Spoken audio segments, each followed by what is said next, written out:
Hey there, this is Natalie, and I'm still kind of sick, so apologies for my voice, but I really want to talk about why Subaru's speech in ReZero Season 3 Episode 7 is such an important part of the story.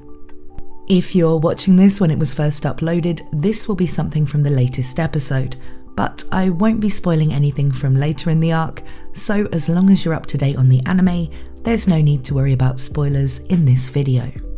Now, the way the speech was portrayed in the anime was extremely satisfying, both to people like me who've read the source material and been looking forward to seeing this crucial part adapted, and to those who experienced it for the first time in the episode.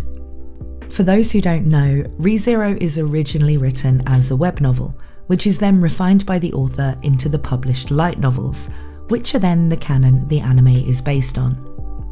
While there are some key differences between the original web novel version of Arc 5, which I first read several years ago, and the light novel. For instance, the matter of the witch's remains wasn't in the web novel version. Subaru's speech remains largely unchanged between the three versions. The way it's framed in terms of who we see reacting to it does differ, but the content of what he says is basically something that Tappei really must have felt that he got right first time, and I would be inclined to agree. The anime throughout its full run has been a bit hit or miss with how it's done the big speech type moments in ReZero. For instance, there is a really cool monologue by Echidna in Arc 4 that ended up being reduced to very little in the anime version. But that speech, cool as it is, was really just characterization for her, and the parts needed to keep the story going were kept. So although it was disappointing for fans of the novels, or just fans of Echidna, it wasn't a huge deal in terms of portraying the story. This speech by Subaru, though, is very key to everything this story is about, and so it's great that they gave it the time it needed to land, along with an excellent set of performances, a beautiful insert song, and fantastic visuals that amplified what is already a highly emotional scene into an experience that really only anime can provide when it's doing everything right. But there are already plenty of videos gushing over this scene in its adaptation, and rightly so. So what I want to look at, more than how great the adaptation was, or even what Subaru's speech does in the plot of Arc 5, is why it's such a key moment in the development of Subaru as a character, and what it does to communicate the way he is now to the audience.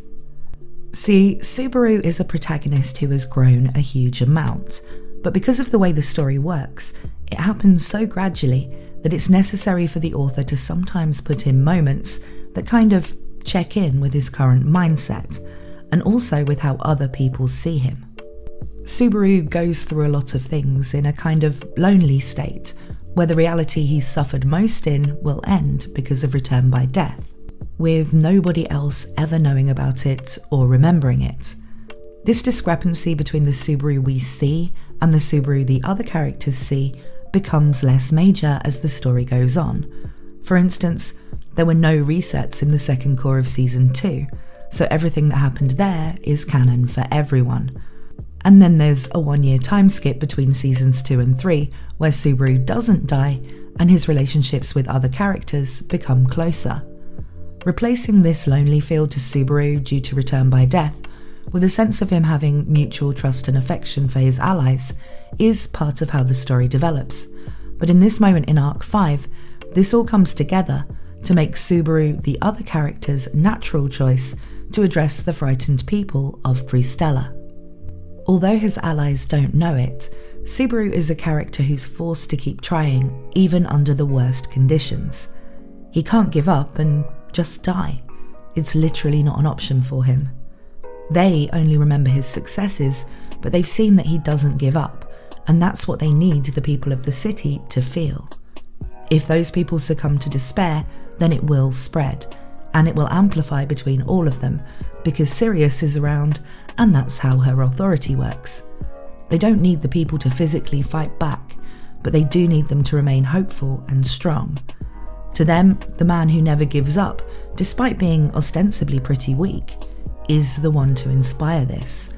Not someone who might reassure them with his strength, like Reinhard were he there, or who is charismatic and persuasive like Anastasia, but someone who can genuinely relate to both how helpless people are feeling and how tenacious they're going to need to be. Of course, the others also don't know how Subaru himself has had to be motivated out of despair by a good, strong speech before. He's never forgotten how much Rem helped him in this way, and so he really knows the power of words when said with the right sentiment behind them. His speech isn't elegant or statesmanly, it's humble and relatable. He can reassure the people to leave it all to him, like the iCarly theme song, because of the people he's got on his side and his faith in them, not because he believes he's capable of single-handedly saving them all. But that's another interesting thing about this point in Arc 5. Subaru can of course return by death, but in this situation, it's clear that he and his allies are going to end up taking on different archbishops at different locations around the city. It's not one large battle that Subaru is involved with, and which he can reset if it goes wrong and anyone important to him is lost, but it's a set of simultaneous conflicts, of which only one at a time can involve Subaru. If he dies, it will undo any success his allies have had against their own opponents, and so he really can't trial and error this situation. It's also worth noting that since his trial of the present, Subaru is also concerned that when he uses Return by Death, he could be leaving behind whole realities that still have to face the consequences of his death and whatever killed him. Though Echidna said she didn't know if that was the case or if he was resetting time. In any case, he can't lean on Return by Death here, and so the stakes are very high for him in this moment. His speech really shows his trust in his allies and his empathy for the people of the city, just as much as it shows the resilience and stubbornness that he's had to have to get this far without losing his mind. It's great to contrast this with Season 1 and see how much he's come a long way from embarrassing himself in the capital back then, when he tried to act like he could be Emilia's knight, but didn't have the experience or the trust of others to back that up. Where he was prideful there, we now see him humble.